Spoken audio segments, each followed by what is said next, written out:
Either you are with us or you are with the terrorists.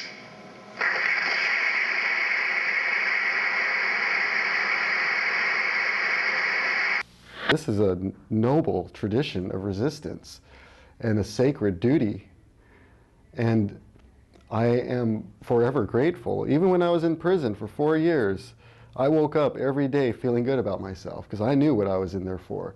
I wasn't like the other people who woke up every day regretting what they had done that had brought them there.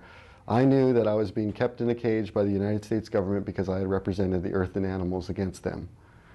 And that, to me, has given me the greatest happiness that I could ever experience in life. To have it be known by my opponents and by my enemies that I stand with Earth, not with the people who would exploit and destroy her. And in that way, I am grateful that I've had this honor of being called by my opposition an enemy of the United States and a terrorist, because if the people who are destroying this world see me as their enemy, then that's got to be a good thing. I think that violence can be even applied to the natural environment because we rely upon the natural environment for our survival. But inanimate objects, especially those that are man-made and are used to destroy life, I don't think you can be violent to. I think it's a lot of times more violent to allow them to exist. And the other thing about violence and property and destruction of violence, or destruction of violent property, is that if somebody walked in here right now and went up to my buddy here, Rick, and put a gun to his head, and I jumped up and I tackled him and I took that gun away from him, I would be a hero in that sense, because I prevented an act of violence from happening to an innocent person. In that same way, that is what the actions of the ALF and the ELF are about. Our actions, though they may be aggressive, are not violent. They are actions to prevent violence, not to create violence. I think that nonviolence is the only way that we can achieve our goals. I think that we can only answer violence with nonviolence. There's no way that we could even, the unspeakable horrors that have been done to us are not in our hearts. The people who can destroy for us, we're not that kind of people, and we can't do that.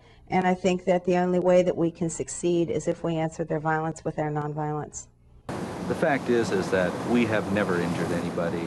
We have no intention of injuring anybody, and I think that we can control the situation to ensure that we don't injure anybody.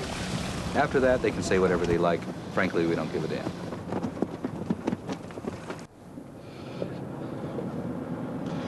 Yeah, in the past, we sustained quite a bit of damage when we've been rammed on the side, so we put out this device here, which we call the mother of can openers, and it keeps vessels from coming up alongside. If they do, then we pierce their hull and cause them more damage than they would cause us.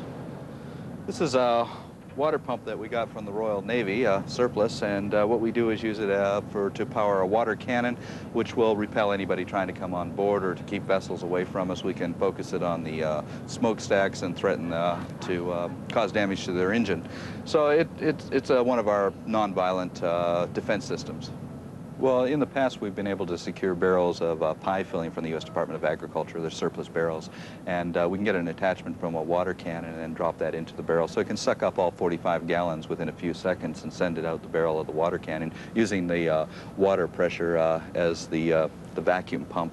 And with this, we can fire a 45-gallon shot of lemon meringue or Boston cream pie at anybody trying to board us. It usually serves to be an effective deterrent. The conservation movement is a movement of conservatives. It is conservative in its value and it's conservative in its tactics. There has not been a single human being killed or injured by a conservationist anywhere in this country, anywhere in the world. Yet conservationists are dying in the forests of California for trying to conserve our forests, for trying to maintain the status quo. I, for one, am proud of this record of nonviolence towards humans. Have I destroyed property? Yes, I have. My philosophy in this matter is guided by none other than Martin Luther King, who stated very firmly that violence can only be committed against a living, sentient being. There are some radical fundamentalists screaming that this forum is a gathering of eco-terrorists. Is it? I personally have not seen any executives from Exxon, Shell, or Union Carbide here.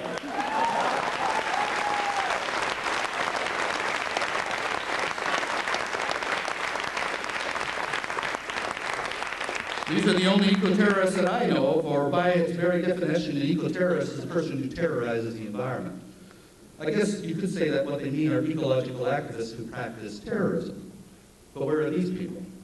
Am I one? Some media reported that I am.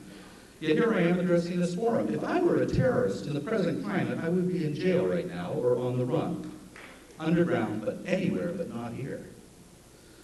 If I were a terrorist, I would not be traveling freely under my own name with my own passport. If I were a terrorist, I'd not be the director of an established and legal charitable organization whose storefront office is in the radical city of Malibu.